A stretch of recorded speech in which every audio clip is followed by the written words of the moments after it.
தலைச்சுமைக்கார மருதமுத்துவுக்கும் ரஞ்சிதத்துக்கும் அவர்கள் தலைவிதிப்படி அன்று மாலை கலியாணம் நடந்தேறியது. அதாவது அரையணா கதம்பம், ஓரணா மஞ்சள் கயிறு, காலணா மஞ்சள், 3 ரூபாய்க்கு ஒரு புடவை, 2 அணாவுக்கு வளையல் ஆக 5 ரூபாய் செலவில் ரிக்ஷாக்கார கூலிக்கார ஏழை கடவுளின் சந்நிதானத்தில் ரஞ்சிதத்தை மருதமுத்து கண்ணாலம் கட்டிக்கொண்டான். அந்த 5 ரூபாயை சேர்ப்பதற்கு அவன் 1 மாதம் முழுவதும் சிரமப்பட வேண்டியிருந்தது. தனக்கு கிடைக்கும் கூலி காசில் தினந்தோறும் 2 அணா 3 அணாவாக சேர்த்தான்.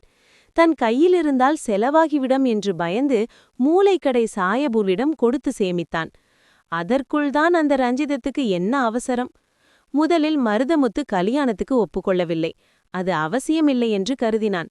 அங்கு வாழ்ந்தவர்களின் வளமுறை பூர்வீகமாகவே அல்ல, தற்காலிகமாக, சந்தர்ப்பவசமாக அப்படித்தான். ஆனால் அதற்கு பட்டிக்காட்டு பெண்ணான ரஞ்சிதம் ஒப்பவில்லை. மேலதாளம் இல்லாட்டியும் கூரையும் தாலியமாவது கட்டிக்க வேணாமா? சாமி முன்னால நின்று சத்தியம் செஞ்சுக்குவோம். இது கூட இல்லாட்டி கட்டிக்கிறதுக்கும் சேர்த்து வச்சுக்கிறதுக்கும் என்ன மச்சான் வித்தியாசம் என்று தர்க்கம் புரிய ஆரம்பித்தாள். மருதமுத்துவுக்கும் அவள் சொல்வது சரியென்று படவே ஒப்புக்கொண்டான். ரஞ்சிதத்துக்கு தன் மச்சான் ஒப்புக்கொண்டதில் பரம சந்தோஷம்.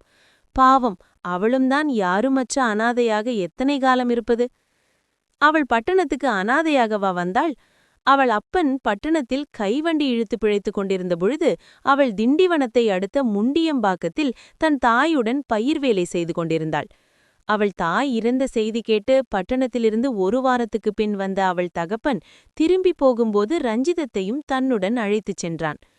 பட்டணத்தில் தகப்பனும் மகளும் வாழ்க்கை நடத்த இருக்கவே இருந்தது பிளாட்ஃபாரம், கந்தல் பாய், மண் சட்டிகள்.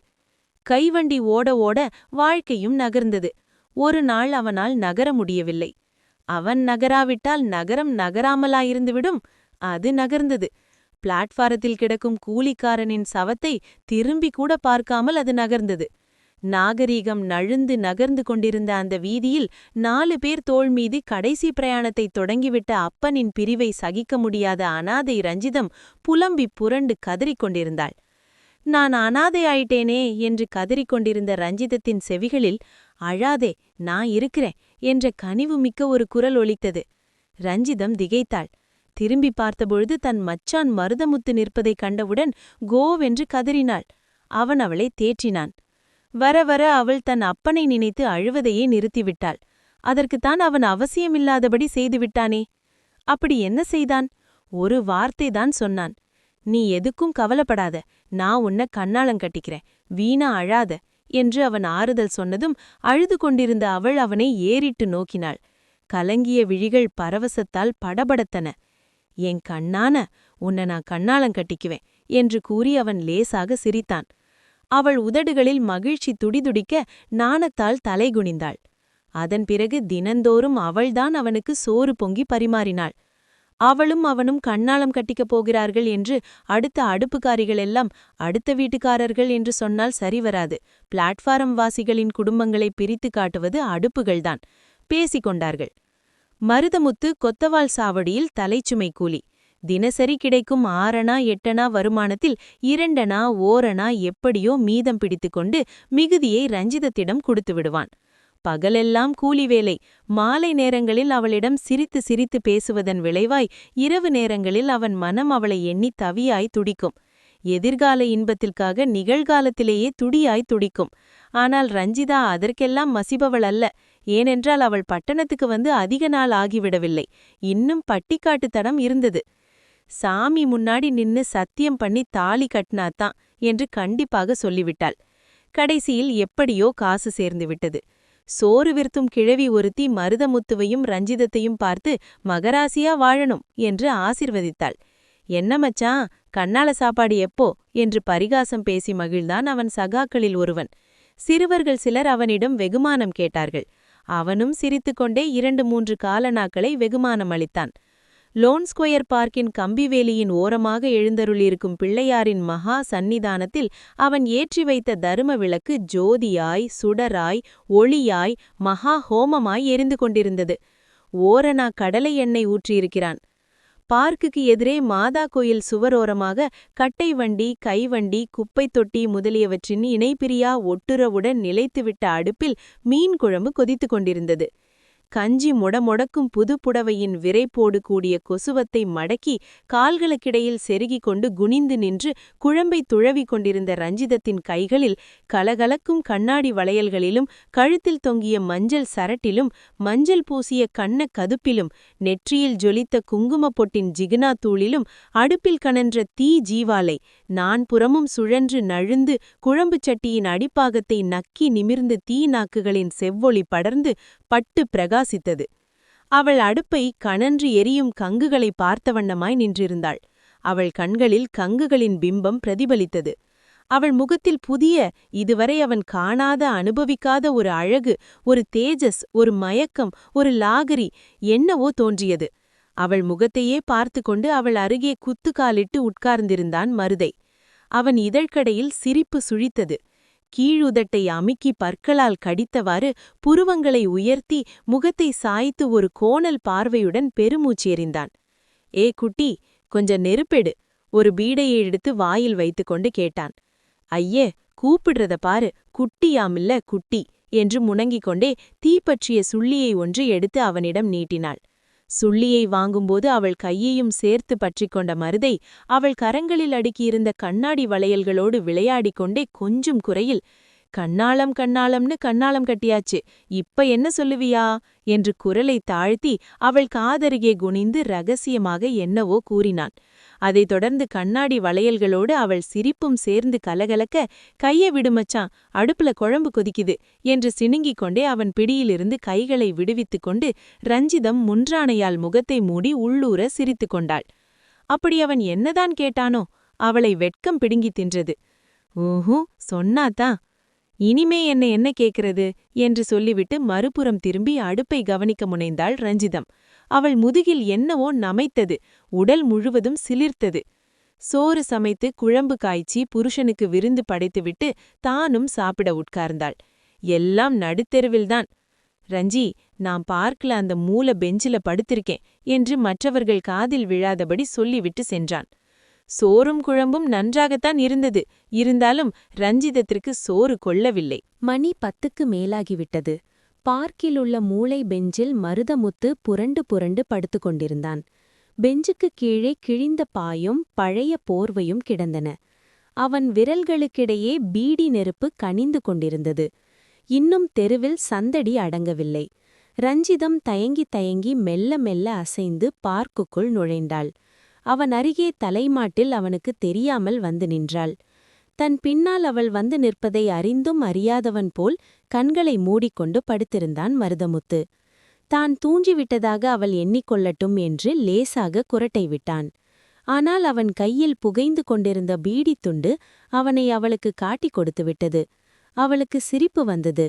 சிரிப்பை அடக்கிக் கொண்டு மௌனமாய் நின்றிருந்தாள்.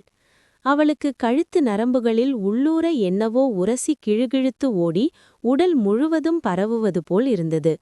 அவனுக்கும் அங்கு நிலவிய மௌனம் சிரிப்பை மூட்டியது. அவன் அடக்கி பார்த்தான். அவன் முகத்தில் சிரிப்பின் ரேகைகள் ஓடிப்பாய்ந்து கழுக்கென்று குரலும் வெடித்துவிட்டது. அவளும் சிரித்தாள். இருவரும் ஒருவரை பார்த்து ஒருவர் காரணமின்றியோ காரணத்தோடோ விழுந்து விழுந்து சிரித்தனர். சிரித்து ஓய்ந்த பெண் ரஞ்சிதம் பெஞ்சின் மறுகோடியில் நாணிக்கோணி உட்கார்ந்தாள். ரஞ்சி, வெத்தலைப்பாக்கு வச்சிருக்கியா? கொடு. அவள் வெற்றிலை மடித்து கொடுத்தாள். மருதமுத்து வெற்றிலையை சுவாரஸ்யமாக மென்று கொண்டே அவள் அருகில் உட்கார்ந்து கொண்டான். நல்ல நிலவு. நிலா வெளிச்சம் அந்த காதலர்களுக்கு இன்பமளிக்கவில்லை, இடைஞ்சலாயிருந்தது. பெஞ்சின் மீது அமர்ந்திருந்த ரஞ்சிதத்தின் முகத்தில் ஓங்கி வளர்ந்த அரச மர கிளைகளின் ஊடே பாய்ந்து வந்த நிலவின் ஒளிக்கதிர்கள் விழுந்து கொண்டிருந்தன. அந்த ஒளியில் அவள் விழிகள் மின்னின. வெற்றிலை காவி படிந்த உதடுகளில் ஊறி படர்ந்த வெற்றிலைச் சாற்றின் மினுமினுப்பு மருதமுத்துவின் உதடுகளை என்னவோ செய்தது. அவன் உதட்டை கடித்துக்கொண்டு அவளையே பார்த்தான். அவள் கழுத்திலே கிடந்த கருவமணியும் மஞ்சள் கயிறும் முறுக்கிக் கொண்டு மார்பின் நடுவே தடுமாறி நெகிழ்ந்து கிடந்தது. நழுவிப்போன மேலாக்கினூடே ரவிக்கையில்லாத கருங்காலி கடைசல் போன்ற தேகத்தின் வனப்பு மறைந்தும் மறையாமலும் மருதமுத்துவை மயக்கிற்று. ரஞ்சி. அவள் பெருமூச்சு விட்டாள். பிம்மி மேலெழுந்து அவள் நெஞ்சம் புடைத்ததனால் நிலைகுலைந்த மருதமுத்து அவளுடைய வெற்றுடலை மார்புறத் தழுவிக்கொண்டான். விடுமச்சா என்று திமிறிக்கொண்டு தன்னை சரி செய்து கொண்டு நகர்ந்து உட்கார்ந்தாள் ரஞ்சி. எதிரில் இருக்கும் முஸ்லிம் ரெஸ்டாரண்ட் இன்னும் மூடப்படாததை அப்பொழுதுதான் கவனித்தான் மருதமுத்து. சீச்சி, இந்த பார்க் ரொம்ப நாஸ்டியா போச்சு என்று ஒரு வெள்ளை வேஷ்டிக்காரன் இவர்களை பார்த்தவாறே தன் அருகில் வந்தவரிடம் சொல்லிக் கொண்டே நடந்தான். மருதமுத்துவின் உடல் நாணி கூசியது. ரஞ்சிதம் பரிதாபகரமாக விழித்தாள். நம்ம ஊர்லயே கண்ணாலம் கட்டிக்கிட்டு இருந்தா என்று சொல்ல வந்ததை முடிக்க முடியாமல் ரஞ்சியின் குரல் அடைத்தது. அவனும் பெருமூச்சு விட்டான். கஞ்சி இல்லாட்டியும் நமக்குன்னு ஒரு குடிசையாச்சும் இருக்குமில்ல, பட்டினியோட ஒருத்தருக்கும் தெரியாம கௌரவமா படுத்து கிடக்கலாமில்ல. சீச்சி, இது என்ன பொழப்பு? தெருவுல கண்ணாலம் கட்டிக்கின்னு, தெருவுல பிள்ளை பெத்துக்கின்னு, தெருவிலேயே செத்தும் போறது என்று சலிப்புடன், வெறுப்புடன், துயரத்துடன், ஏமாற்றத்துடன், ஏக்கத்துடன் முணங்கிக் கொண்டாள் ரஞ்சி. அவன் மௌனமாயிருந்தான். சற்று நேரம் கழித்து ஒரு பெருமூச்சுடன் சொன்னான். என்ன பண்றது ரஞ்சி? அவங்க தலையெழுத்துப்படிதான் நடக்கும். ஊர்ல உலகத்துல எவ்வளவோ பேர் கண்ணாலம் கட்டிக்கிறாங்க. பங்களா என்ன, கார் என்ன, அதில்லாட்டி போனாலும் ஒரு சின்ன வீடு, ஒரு பஞ்சு மெத்த அதாவது இருக்கும். எல்லாத்துக்கும் கொடுத்து வைக்கணும். நம்ம விதி இப்படி என்று வருத்தத்தோடு புலம்பினான். என்ன மச்சான், இதுக்கா நீ கவலைப்படுற? நீ இருக்கிற வரைக்கும் எனக்கு ஒரு குறையும் இல்ல. காரும் பங்களாவும் வச்சிருக்கிறவங்க கதையெல்லாம் தெரியாது போல இருக்கு. ஆம்படியாம் பெண்டாட்டி விஷயம் கச்சேரி வரைக்கும் சிரிக்குதே. நம்ம மாதிரி அவங்களுக்கு ஒருத்தர் மேல ஒருத்தருக்கு ஆசை இருக்குமா? இனிக்கும் இன்ப இரவே நீ வா வா என்று ஹோட்டல் ரேடியோ விரகத்தால் உருகிக் கொண்டிருந்தது. ஜனசந்தடி அடங்கிவிட்டது. ஹோட்டலில் கூட ஆள் நடமாட்டம் அதிகமில்லை. மணி 12 அடித்தது. பிளாட்பாரத்தில் வாழும் மனிதர்கள் எல்லாம் உறங்கிக் கொண்டிருந்தனர். பனிமூட்டம் அவர்கள் மீது கவிந்து கொண்டிருந்தது. விரைக்கும் குளிரில் அழுக்கு கந்தல்களினுள் அந்த ஜீவன்கள் முடங்கி கிடந்தன. பச்சை குழந்தைகள் தாயின் மார்பிலுள்ளே மண்டி காந்தும் வெப்ப சுகத்தில் பம்மிக் கொண்டன. அவர்கள் தலைமாட்டில் சொறி நாய்களும் கிழட்டு மாடுகளும் அரை தூக்கத்துடன் காவல் காத்தன. பார்க்கில் நிசப்தம் நிலவியது. மருதமுத்து பெஞ்சிலிருந்து எழுந்து செடி மறைவில் விரித்திருந்த பழம்பாயில் படுத்து புரண்டு கொண்டிருந்த ரஞ்சிதத்தின் அருகே சென்று உட்கார்ந்தான். ரஞ்சி, தூங்கிட்டியா? இல்ல. உனக்கு குளிருதா? இருவரும் மொடமொடக்கும் அவளுடைய புதிய சிவப்பு புடவையால் போர்த்து கொண்டார்கள். போர்த்தியிருந்த புடவை மெல்ல மெல்ல அசைந்தது. மச்சா மச்சா என்று அழுவது போல் திணறியவாறே முணங்கினாள் ரஞ்சிதம். திடீரென்று அந்த தெருவிலிருந்து ஒரே வெளிச்சம் அவர்கள் மீது பாய்ந்தது. ஐயோ என்று பதறினாள் ரஞ்சி. காருதான், போயிடும். அவன் தோளில் தன் முகத்தை புதைத்து கொண்டாள் ரஞ்சி. கார் சென்ற பிறகு உலகத்தையே தங்களையே மறந்திருந்த அவர்களின் அருகே காலடி ஓசைகளும் பேச்சு குரலும் சிரிப்பொலியும் கேட்டன. மினர்வா தியேட்டரில் 2வது காட்சி முடிந்தடைந்தது. கும்பல் வீதியில் பெருகி வந்து வீதியில் பெருகினது. மருதமுத்து எழுந்து சென்று பெஞ்சின் மேல் படுத்துக்கொண்டான். ரஞ்சிதத்திற்கு அழுகையே வந்துவிட்டது. மருதமுத்துவுக்கு ஆத்திரமாக வந்தது. யார் மீது ஆத்திரம்படுவது? கும்பலில் ஒரு பகுதி முஸ்லிம் ரெஸ்டாரண்டிற்குள் படையெடுத்தது. வெகு நேரம் வரை சந்தடி அடங்கவில்லை. மணி 1 அடித்தது. முஸ்லிம் ரெஸ்டாரண்டில் ஆளரவமே இல்லை. பார்க் அருகே ஒரு ரிக்ஷாக்காரன் நின்றான். அவன் அருகே ஒரு மஸ்லின் ஜிப்பாக்காரன். அப்புறம் என்ன சொல்ற? வா சாமி, நல்ல ஸ்டூடெண்ட்ஸ் இங்கதான். Brahmins sir. வண்டியில ஏறி சார், போகும்போது பேசிக்குவோம். மஸ்லின் ஜிப்பாக்காரனை ஏற்றிக்கொண்டு நகர்ந்து பிராட்வேயிலிருந்து பிரியும் ஒரு சிறிய சந்தில் நுழைந்து விரைந்து மறைந்தது ரிக்ஷா. இதுவும் ஒரு பொழப்பா? கஷ்டப்பட்டு வண்டி வலிக்கிற அந்த கழுதைக்கு ஏன் இப்படி பேமானி புத்தி என்று காரி உமிழ்ந்தான் மருதமுத்து. என்ன மச்சான் திட்டுற? ஊரும் உலகமும் இருக்கிறத பார்த்தா திட்டாம எப்படி இருக்கிறது? இன்னும் உனக்கு தூக்கம் வரலையா? எப்படி வரும் என்று தன்னைத்தானே பேசிக்கொண்டான் மருதமுத்து. நிலவு மேகத்தில் மறைந்தது. ஒளிமிக்க அந்த பூர்ணிமை இரவும் இருண்டது. முஸ்லிம் ரெஸ்டாரண்ட்டும் மூடப்பட்டது. மனித சந்தடியே அடங்கி போயிற்று. ஒரே அமைதி. பார்க்கினுள் நெடிவு வளர்ந்திருந்த அரச மரக் கிளைகளில் காகங்கள் சலசலத்தன. விடிந்து விட்டது போன்ற பிரமை போலும் சில காகங்கள் கரைந்தன. வெளிரிய இருட்டின் பிடிப்பில் ஊமைத்தனம் போல் நட்சத்திர ஒளி ஜாடை காட்டியற்று. நாய் ஒன்று எழுந்து நின்று உடலை வளைத்து முறித்து சடசடத்து உதறிக்கொண்டு அலுப்பு தீர்ந்தது போல் எங்கோ நோக்கி வேகமாக ஓடியது. மணி 2 அடித்தது. ரஞ்சி. ஸ். ரஞ்சி. பெஞ்சு காலியாய் இருந்தது. செடி மறைவில் இலையோ இருளோ அசைந்தது. டக் டக் டக் டக். முதலில் அந்த ஓசையை அவர்கள் பொருட்படுத்தவில்லை. டக் டக் டக் டக். ஓசை அவர்களை சமீபிக்க அவர்கள் சலனமின்றி ஒன்றிக் கிடந்தனர். ஏய், யாரது? எழுந்து வாம்மே என்று போலீஸ்காரனின் முரட்டு குரல் வலுக்கட்டாயமாக மிருகத்தனமான மனித உணர்ச்சிகளிலிருந்து மனித நாகரிகத்தின் புதைக்குழிக்கு அவளிடமிருந்து அவனை பீத்தெறிந்தது. அவன் உடல் பதைப்பதைக்க உதடுகள் துடித்துடிக்க எழுந்து வந்தான். அவள் செடி மறைவில் நின்று தனது புடவையை சுற்றி கொண்டாள். வெளியவாமே என்று போலீஸ்காரன் அசூயையுடன் உருமினான். பயமா இருக்கே மச்சான் என்ற அந்த பட்டிக்காட்டு யுவதி பரிதாபகரமாக தன் கைப்பிடித்த கணவனிடம் குழறினாள். அவள் கண்களில் கண்ணீர் துளிர்ந்தது.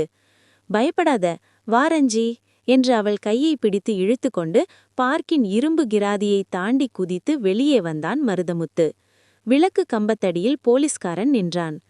யார்ரா நீ என்று சிகரெட் புகையை அவன் முகத்தில் ஊதிவிட்டான் போலீஸ்காரன். வந்து வந்து கூடைக்காரன் சாமி.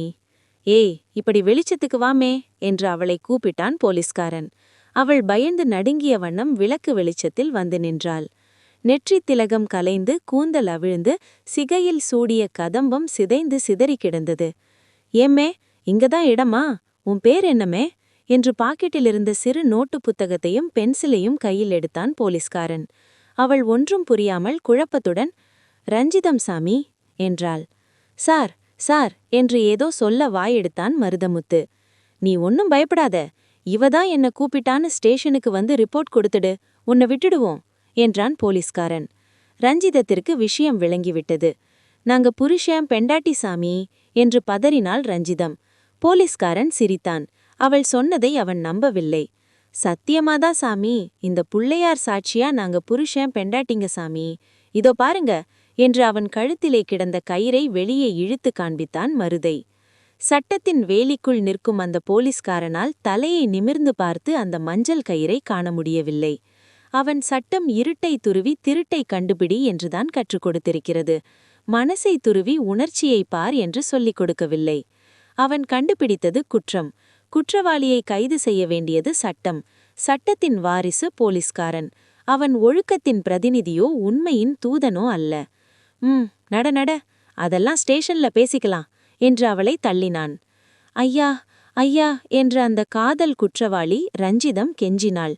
தன் கணவனின் முகத்தை ஏக்கத்துடன் பார்த்தாள். அவள் தலையை குனிந்த வண்ணம் போலீஸ்காரனுடன் நடந்து கொண்டிருந்தான். அவளும் அவர்களை தொடர்ந்தாள். ஊரே அடங்கிய அந்த அமைதியான இரவில் அந்த நகரத்தின் பெரிய வீதியில் சட்டத்தின் ஹிருதய துடிப்பு போல் ஜீவனுடன் கம்பீரமாக போலீஸ்காரனின் பூட்ஸ்களின் சத்தம் டக் டக் என்று ஒலித்தது.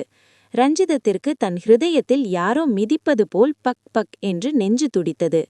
எதன் மீதோ மிதித்து நசுக்கி நடந்து செல்லும் சட்டத்தின் காலடியோசை. அதோ டக் டக் டக் டக்